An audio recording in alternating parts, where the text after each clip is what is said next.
Hi అండి. మీ దగ్గర ఉన్నటువంటి సెకండ్ హ్యాండ్ ట్రాక్టర్లు ఏవైనా సరే స్క్రీన్‌పై కనిపిస్తున్న మా వాట్సాప్ నంబర్‌కి పంపించండి. వాటిని మేము ఫ్రీగా ప్రమోట్ చేస్తాము. అదేవిధంగా కొత్త ట్రాక్టర్ల గురించి గానీ, పాత ట్రాక్టర్లు ఎప్పటికప్పుడు లేటెస్ట్ అప్డేట్స్ కోసం మన ఛానల్‌ని అయితే సబ్స్క్రైబ్ అయితే చేయండి. లైక్ చేయండి, షేర్ చేయండి. ఈరోజు మనం సేల్‌కి పెట్టినటువంటి ట్రాక్టర్ వచ్చేసి మహీంద్రా 575 DI అండి.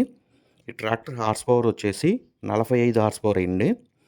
అదేవిధంగా ఈ ట్రాక్టర్ ఫ్రంట్ టైర్ చూసుకుంటే 90% అయితే ఫ్రంట్ టైర్ అయితే ఉంది. అదేవిధంగా బ్యాక్ టైర్ చూసుకుంటే బ్యాక్ టైరు ఫుల్ టైర్ అయితే ఉందండి, రీబటన్ టైరు. ఈ ట్రాక్టర్ వచ్చేసి బురద వ్యవసాయం చేసిన ట్రాక్టర్ అండి. ఈ ట్రాక్టర్ పేపర్లు క్లియర్గా ఉన్నాయని కస్టమర్ అయితే చెప్పారు. ఎటువంటి ఫైనాన్స్ కానీ ఏమి లేదని చెప్పేశారండి. ఇంజిన్ గేర్ బాక్స్ ఎలాంటి కంప్లైంట్ లేదని కస్టమర్ అయితే చెప్పారు. ఈ ట్రాక్టర్ ఉన్న లొకేషన్ వచ్చేసి నాగర్ కర్నూలు జిల్లా, తెలంగాణ రాష్ట్రం కల్వకుర్తిలో అయితే సేల్కి పెట్టడం అయితే జరిగింది. కస్టమర్ ఈ ట్రాక్టర్ చెప్తున్న రేటు వచ్చేసి 2,60,000 అయితే చెప్తున్నారండి. కస్టమర్ నంబర్ అనేది కింద ఉన్న డిస్క్రిప్షన్లో అయితే ఉంది, కాల్ చేసి మాట్లాడండి. ట్రాక్టర్ మోడల్ 2014 మోడల్ అండి.